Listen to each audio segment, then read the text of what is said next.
Hey, if you've ever wanted a video breaking down the basics of cycle syncing fitness and nutrition, well, here it is. If you stay until the end of this video, you will understand how to support yourself with the right kind of workouts and key nutrients in each phase of your cycle.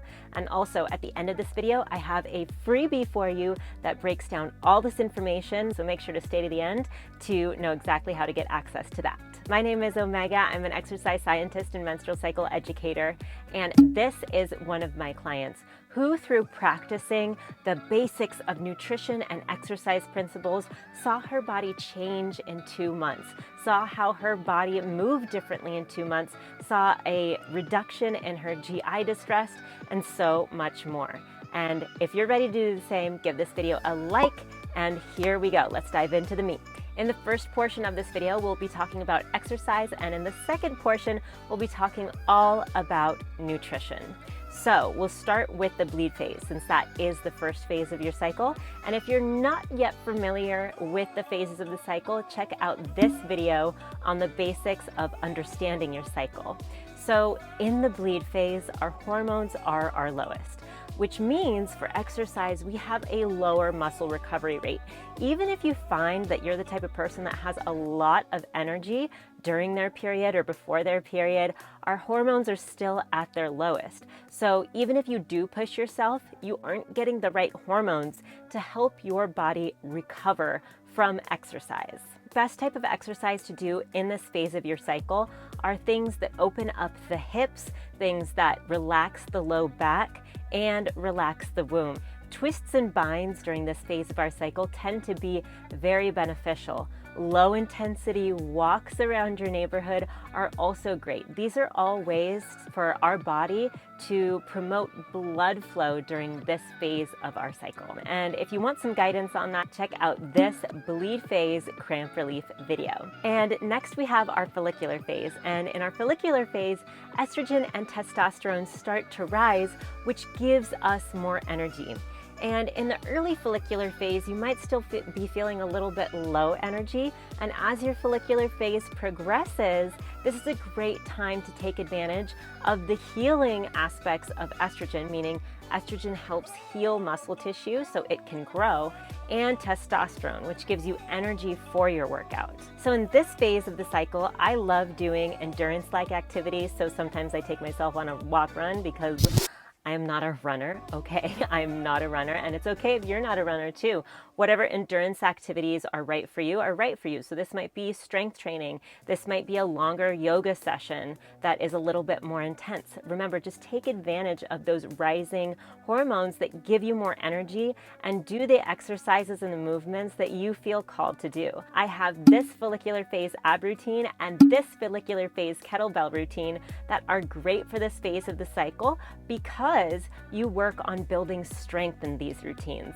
And that strength building is going to lead to more muscle if you do these things with consistency, right? Consistency is key. So in the follicular and ovulatory phase, which I'll jump into next, we have something amazing happening with our muscles. Because of this rise in estrogen and testosterone, we have a greater ability to call upon the stored muscle sugar called glycogen. And what glycogen does for us is it helps us accomplish those high intensity exercises. That's why during this phase of your cycle, high intensity exercises are appropriate, but also feel easier than if you're doing them in your luteal or your bleed phase of your cycle.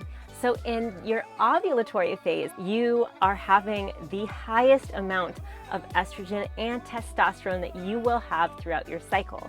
So the same rules apply.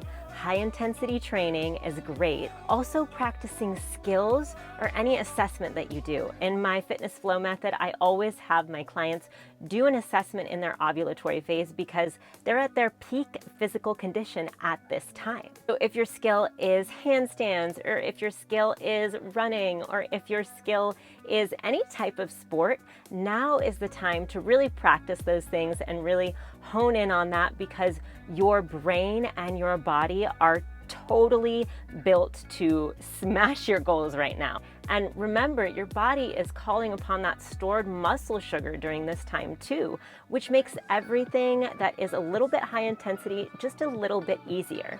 And here is a great exercise for the ovulatory phase, which really capitalizes on that rising estrogen and testosterone. So this is, again, a great time for you to practice those things that you really just want to be good at. And that's the beauty of having a cycle, is that you can practice those things and then set them aside when you come to the second half of your cycle, which is the luteal phase. And in the luteal phase, we have the opportunity for better fat utilization because glycogen synthesis, remember that stored muscle sugar, is down-regulated during this time. So great exercises for your luteal phase would be low-intensity walks around your neighborhood.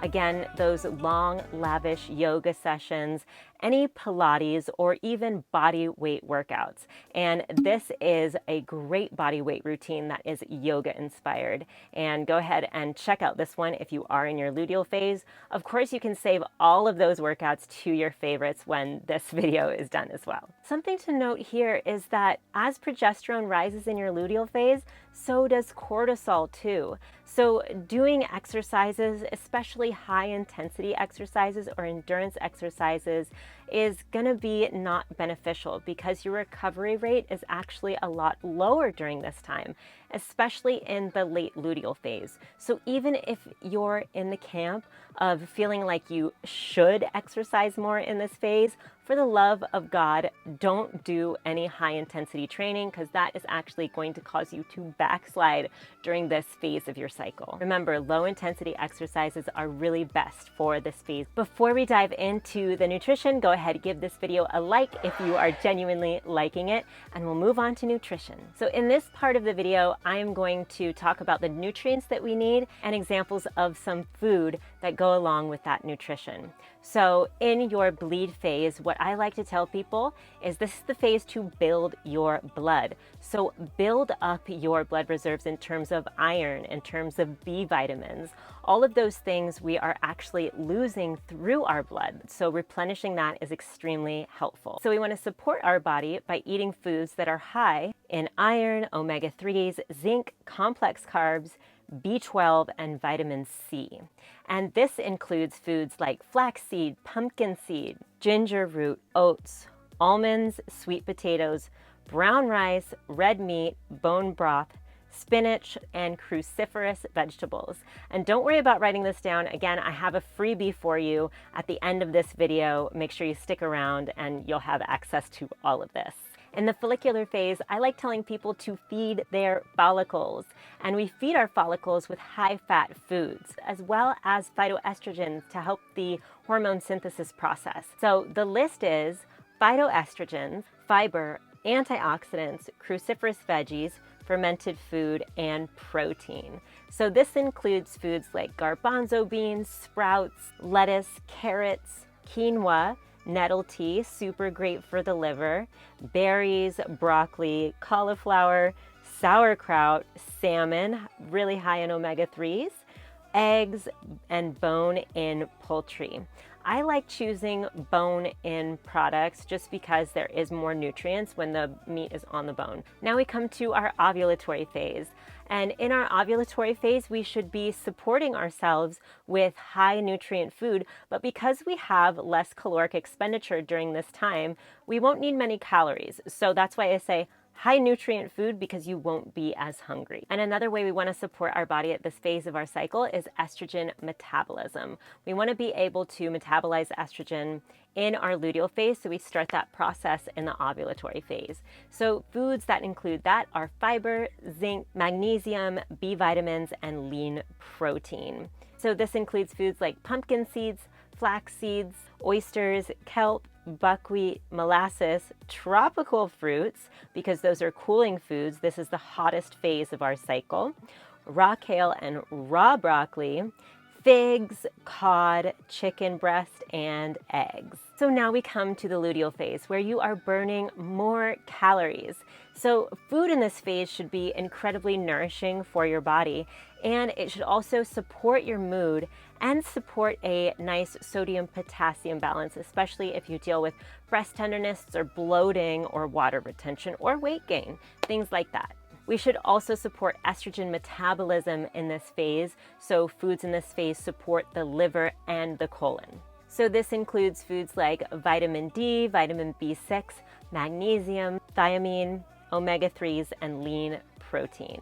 So foods to add in this phase of your cycle are sunflower seeds, sesame seeds, lentils, cod, salmon. Get those omega-3s in because that'll help reduce inflammation associated with PMS.